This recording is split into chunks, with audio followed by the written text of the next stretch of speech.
Welcome to another episode of On the Road with LoadSmart. We're here with Matt Deaton of Lightning Transportation, Director of Business Development. Matt, thanks for joining us today and taking the time.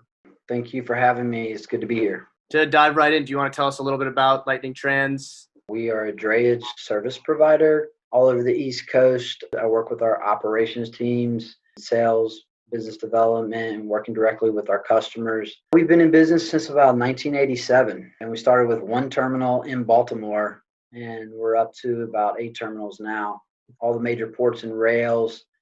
And actually, we were looking to expand this year. Right now, we're up to about 375 and counting.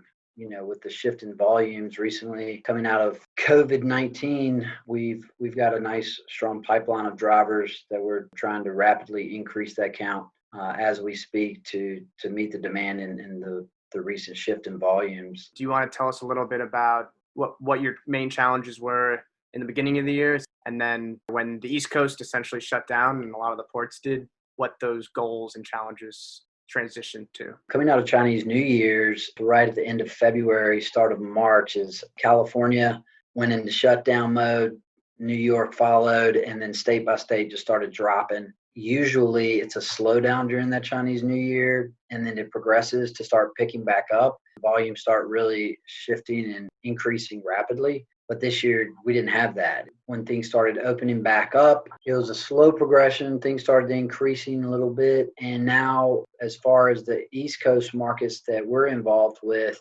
and just talking to my colleagues in the industry, knowing that pretty much all the major port and rail markets, West Coast, East Coast, are seeing record levels of freight volumes that surpassed anything that they've ever experienced or had in the past. You've got the same pool of drivers with a record number of volume, and it's really been a challenge, not just for us as a company or the trucking industry, but I'm sure on the forwarder side as well, where you have 2 or 3 primary truckers with competitive rates that you immediately would go to where you're probably looking at calling 7 or 8 down the line to see who has the capacity just to move the containers that you're needing to be moved. Can this persist? We hope that the volumes will kind of level off, and some of it is actually just trying to reestablish their inventories from being depleted.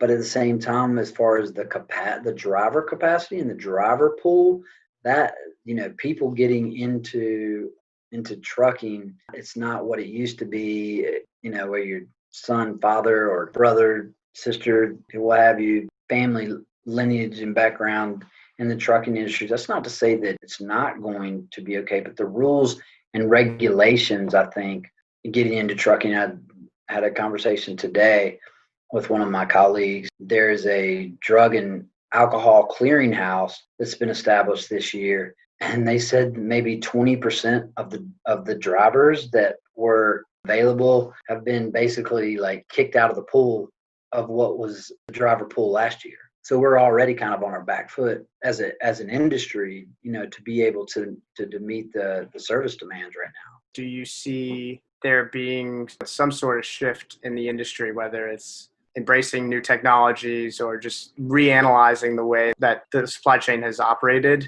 in order for capacity to keep up with volume? And you probably know this, and LoadSmart being heavily invested in technology, investing in the efficiencies using technology, that I do believe technology is changing, obviously, as you know, every year.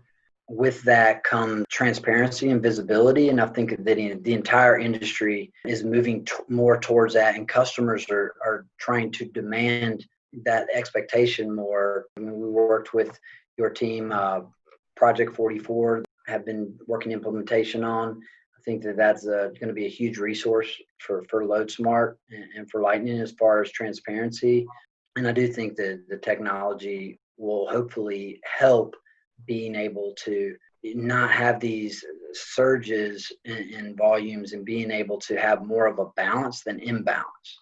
20 years ago when you were a dispatcher, how would you compare the level of transparency that you had then with where it is today and where you think it's going to go? The game has completely just been changed. Like I was telling you, it started out as a third shift dispatcher, and it was pretty much phone calls, or which we still do a lot of, personal communication now, but phone calls and emails, but still the lag time between having to actually get in contact with someone to make sure that you got that final confirmation. The change in real-time transparency and visibility as far as the entire supply chain from origin to destination, whether it be international shipping or domestic, has completely changed. Thanks for sharing your perspective. Your 20 years worth of experience definitely developed a really important perspective and super valuable to us to be able to hear it. So thanks for joining us.